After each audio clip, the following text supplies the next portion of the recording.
চলি নই, আজকে সাধারণ পরিবারের আন্দোলন চলি নই,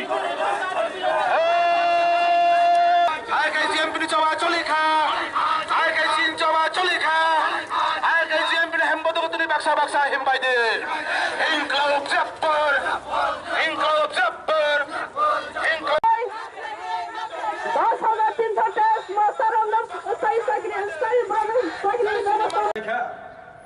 जों गारि सानमानि बिजेपिनि श्रमिक संगठन गारि बातिल खालायरखा गोबां गणतंत्र करिखा व्यक्ति स्वाधीनता करिखा जिनि बामपन्थी आंदोलन जिनि गणमुक्ति आईपीएफटी बीजेपी জোট সরকারনি অপশাসন 2 বছর সাবরুম পর্যন্ত যত বড় নিবুকুব সাইসান কখনা উতাবো বৌলন থাকা আগের সরকার আমাদের ট্রাইবেল যুবকদের মধ্যেও বামফ্রন্ট সরকারের জনমুখী শিক্ষা নীতির ফলে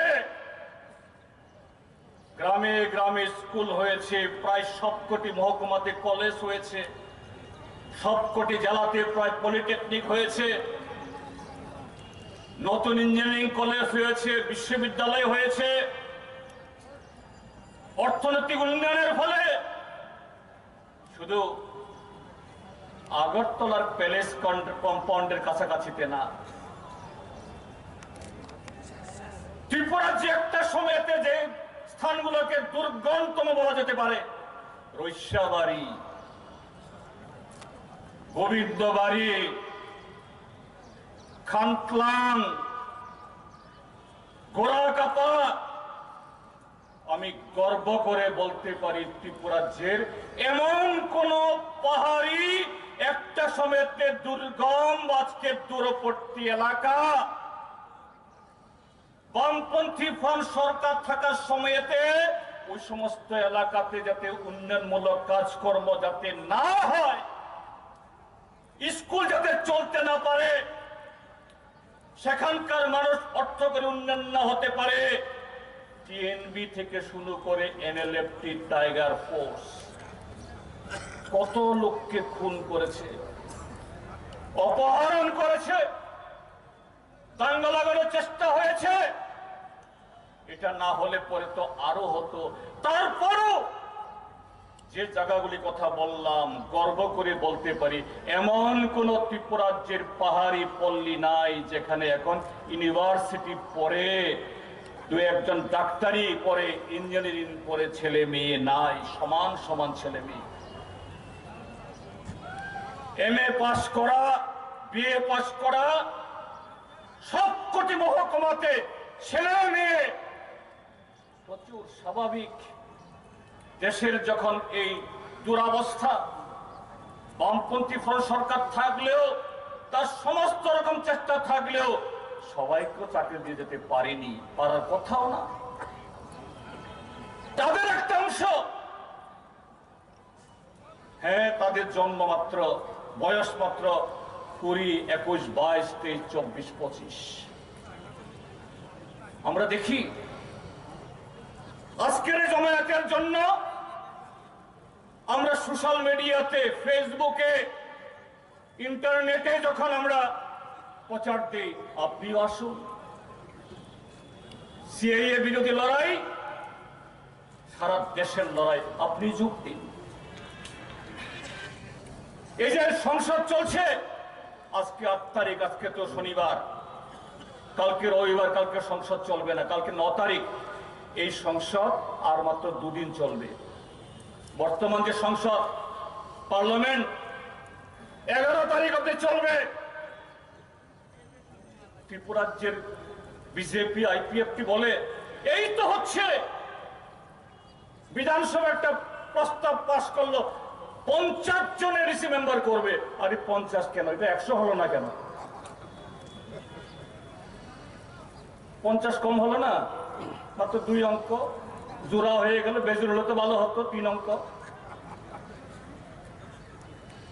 100 হলো না কেন? কিন্তু ক্ষমতার কথা কিছু নাই। অধিক ক্ষমতা, ককবরককে অষ্টম তপশিল অন্তর্ভুক্ত করা, নীতি আয়োগ থেকে ফান্ড আনা, এডিসি এলাকাতেও মিউনিসিপাল কমিটি করা। আমাদের কাঞ্চনপুরে মানুষের কি এই স্বাদ নাই? গন্ডাছড়া লোকের কি এই স্বাদ নাই? খুমুলুগা লোকের কি স্বাদ নাই? এখানেও নগর পঞ্চায়েতের মতো, মিউনিসিপাল কাউন্সিলের মতো রাস্তায় রাস্তায় সিএফএল এর লাইট চলে, জলের বন্দোবস্ত অন্য হয়। কোথায় পার্লামেন্টে আসলো না? যদি সদিচ্ছা থাকতো, নরেন্দ্র মোদী, অমিত শাহ তো মাত্র একদিনের নোটিশে কাশ্মীর 370 দ্বারা বাতিল করে দিল। একদিনের আলোচনাতে সিএবি পাস করে সিএএ করলো, 24 ঘন্টার মাথায় রাষ্ট্রপতিকে দিয়ে সই করিয়েও নিল। কেন উদ্যোগ হলো না? মেবার কুমার জমাতিয়া, তিনি তো ট্রাইবেল ওয়েলফেয়ার মিনিস্টার। একটা শব্দ আছে থাইসা তত্ত্ব, তার শিষ্যরা যারা নাকি ত্রিপুরা রাজ্যের মধ্যে রাত অর্ধেক মানুষ কোথায় কি করেন, কোথায় যাচ্ছে, কি করছে, কি বলেন, এগুলো নাকি তারা তাড়িয়ে তাড়িয়ে দেখেন। তারা নিশ্চয়ই আজকে দেখেছেন রবীন্দ্র ভবন প্রাঙ্গণ থেকে গোটা শহরকে কাঁপিয়ে, রাজপথকে মারিয়ে এখানে যারা সমবেত হয়েছেন তারা কারা? সেই কাঞ্চনপুর থেকে, সাবরুম থেকে, লংথরাই পাহাড়, শাখান পাহাড়, কালাজারি, দলাজারে এবং এই শহরের মধ্যেও যারা গণতান্ত্রিক আন্দোলনের সাথী, যারা শুধু উপজাতি অংশের মানুষ না, আরো হাজারো মানুষ গত 23 মাস ধরে এ রাজ্যে বিজেপি আইপিএফটির অপশাসনে যারা নিষ্পেষিত, তারা আজকে এখানে এসছেন। ত্রিপুরাজ্যের এই বিজেপি আইপিএফটি এবং তাদের সাথে প্রত্যক্ষ এবং পরোক্ষভাবে আরো বহু সহযোগী শক্তি একই মিছিলে না হাঁটলেও, একই জোটে না থাকলেও, গণমুক্তি পরিষদ যখন 1948 ইংরাজির মে মাসে এই বর্তমান যে মোহনপুর মহকুমার রাজঘাটে জন্ম নিয়েছিল, এই রাজবাড়ি থেকে শুরু করে ত্রিপুরাজ্যের মধ্যে তাদের বসংবদরা, সেদিনও তারা গণমুক্তি পরিষদের মৃত্যু কামনা করেছিল। বারে বারে এরা ঘোষণা দিত, এখনো সে দুঃস্বপ্ন দেখে গণমুক্তি পরিষদ শেষ, গণমুক্তি পরিষদ পাইথাঙ্খা, গণমুক্তি পরিষদ কুড়িখা। তিনি গণমুক্তি পরিষদ তঙ্গ, গণপরিষদ তং নাই, গণমুক্তি পরিষদ আছে, গণমুক্তি পরিষদ থাকবে।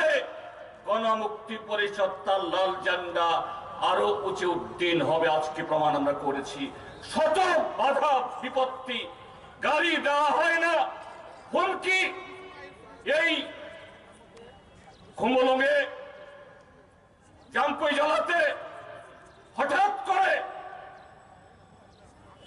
জাতিকে উন্নতি করবে, দফাকে উন্নতি করবে, এখানে ডাক দিয়েছে মোটর সাইকেল মিছিল, কিছুই না। আমাদের এই জনসভা, আমাদের এই মিছিলকে আটকানো যায়। বন্ধু, তাদেরকে জানিয়ে রাখি, আপনারা তখন ধরে শুনছিলেন সিটিজেনশিপ অ্যামেন্ডমেন্ট অ্যাক্ট কেন আনতে হলো? নরেন্দ্র মোদী অমিত শাহকে সিটিজেনশিপ অ্যামেন্ডমেন্ট অ্যাক্ট। বিগত লোকসভা নির্বাচনে সেই কাশ্মীরের পুলওয়ামাতে একটা দুর্ভাগ্যজনক হামলায় আমাদের কিছু বীর জওয়ানের অকাল মৃত্যু। এরকম আমাদের জওয়ানদের উপরে অতীতে আর কোন আক্রমণ হয়নি, এরকম না। এটাকে ব্যবহার করে ভারতীয় জনতা পার্টি এবং তার সহযোগীরা সারা দেশে উগ্র দেশপ্রেম, উগ্র জাত্যাভিমানী, উগ্র সাম্প্রদায়িকতা এগুলো ছড়িয়েছিল মিডিয়ার মধ্য দিয়ে।